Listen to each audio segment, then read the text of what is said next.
4 दिसंबर को देहरादून में होने वाली प्रधानमंत्री नरेंद्र मोदी की जनसभा का कांग्रेस विरोध करेगी। युवा कांग्रेस के प्रधानमंत्री नरेंद्र मोदी के रैली का विरोध करने की तैयारी की है।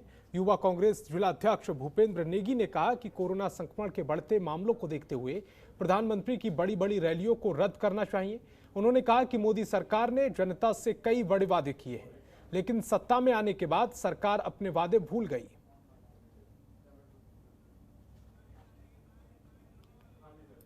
सरकार को जो कोविड के लगातार केस बढ़ रहे हैं, उन केसेस पे कंट्रोल के लिए सबसे पहले जो मोदी जी की बड़ी रैलियां कर रहे हैं, इन रैलियों को स्थगित करें और जो युवाओं को जो ठगने का काम, इस प्रदेश के युवाओं को ठगने का काम जो इन्होंने किया है, जो केंद्र और भाजपा सरकार ने किया है, वो अपने वादे पूरे करें, लोगों युवाओं को रोजगार दे और महंगाई कम करें, जिससे कि जो आम लोगों को थोड़ी राहत मिल सके। अल्मोड़ा विधानसभा के खूंट से कांग्रेस ने चुनावी बिगुल फूंक दिया है। इस मौके पर पूर्व मुख्यमंत्री हरीश रावत ने एक जनसभा को संबोधित किया। सभा में राज्यसभा सांसद, पूर्व विधानसभा अध्यक्ष गोविंद सिंह कुंजवाल सहित कई कांग्रेस नेता मौजूद रहे। इस मौके पर हरीश रावत ने कहा कि कांग्रेस लगातार परिवर्तन यात्रा निकाल रही है। अब तीसरे चरण में 16 दिसंबर को राहुल गांधी देहरादून में एक बड़ी जनसभा करेंगे, जो ऐतिहासिक होगी।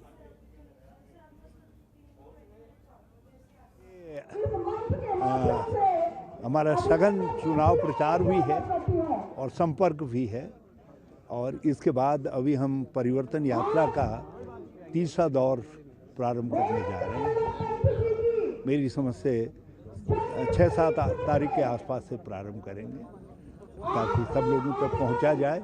और 16 तारीख को हम लोगों ने अपने राष्ट्रीय नेता,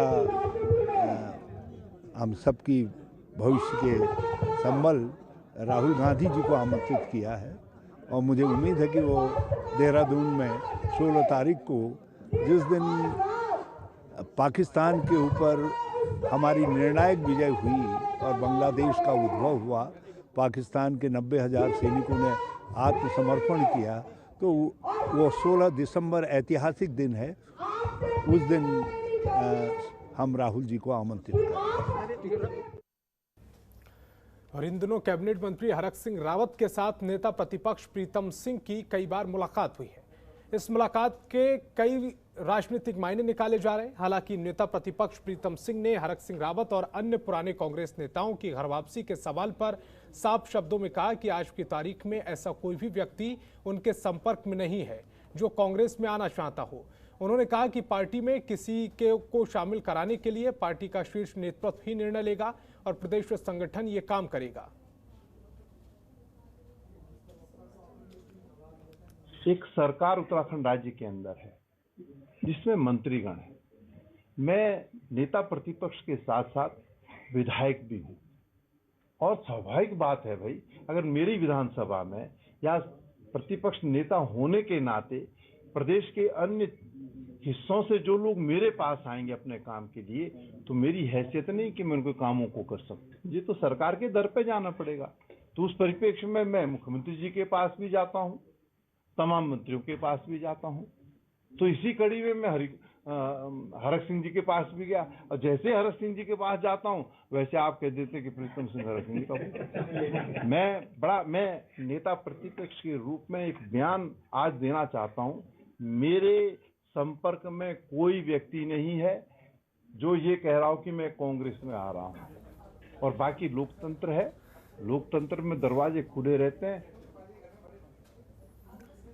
और महामंडलेश्वर स्वामी आनंद गिरी की तरफ से 17, 18 और 19 दिसंबर को हरिद्वार में एक धर्म संसद आयोजित की जा रही है, जिसकी तैयारियों को लेकर महामंडलेश्वर स्वामी नरसिंहानंद गिरी की अध्यक्षता में एक बैठक का आयोजन किया गया।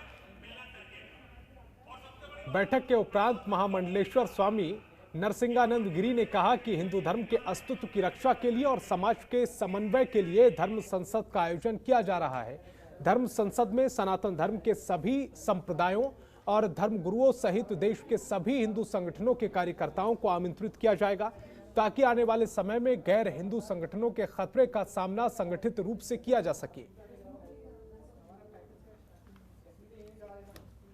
18 और 19 दिसंबर इसी महीने के धर्म संसद इसी भवन में होगी।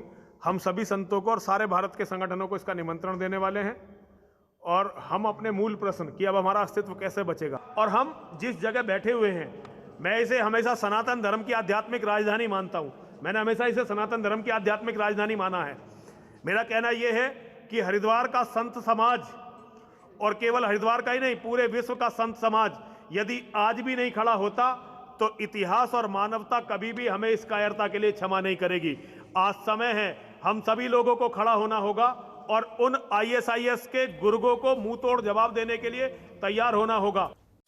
खबरों के निष्पक्ष विश्लेषण के लिए सब्सक्राइब करें Janatantra TV and press the bell icon. Never miss any update.